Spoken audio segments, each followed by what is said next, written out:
Seperti inilah sosialisasi yang dilakukan oleh DPRD Sumsel, Dinas Kesehatan Sumatera Selatan bersama TNI dan Polri di Simpang 5 DPRD Sumsel pada Jumat pagi. Kegiatan ini dilakukan untuk menekan angka penyebaran kasus COVID-19 yang kini semakin mengkhawatirkan. Penempelan stiker berisi penerapan dan himbauan 5M hingga pembagian masker gratis dilakukan kendaraan yang melintas di Simpang 5 DPRD Sumsel. Ketua DPRD Sumsel Anita Nuringhati mengatakan kegiatan ini sebagai bentuk mengingatkan masyarakat tentang pentingnya untuk menanggulangi dan mencegah COVID-19 yang kini kasusnya semakin meningkat. Selain itu, ajakan ini ditujukan kepada masyarakat untuk bersama-sama ikut memerangi COVID-19. Kegiatan seperti ini akan terus dilakukan jika angka penyebaran COVID-19 masih tinggi. Kombinda bersama-sama dengan seluruh komponen untuk bagaimana selalu mengingatkan kepada seluruh masyarakat dengan gerakan pemasangan stiker.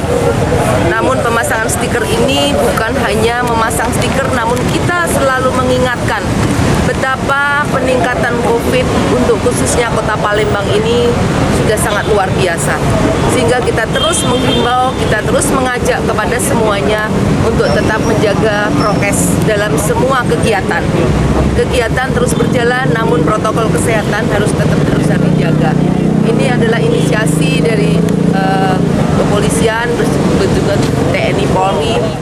Sementara itu, Kepala Dinas Kesehatan Sumatera Selatan Lesti Nuraini mengatakan penempelan stiker ini sebagai cara membuat masyarakat sadar dengan keberadaan COVID-19 sehingga kepercayaan tersebut bisa membuat masyarakat disiplin dalam menerapkan protokol kesehatan dan angka penyebaran COVID-19 di Sumsel bisa menurun.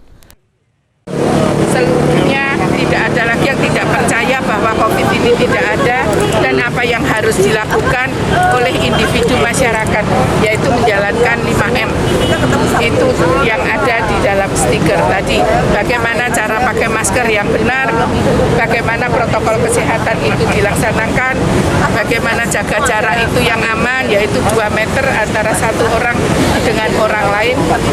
Itu yang harus dijaga. Kemudian kita juga jaga jangan sampai ada kerumunan, ya.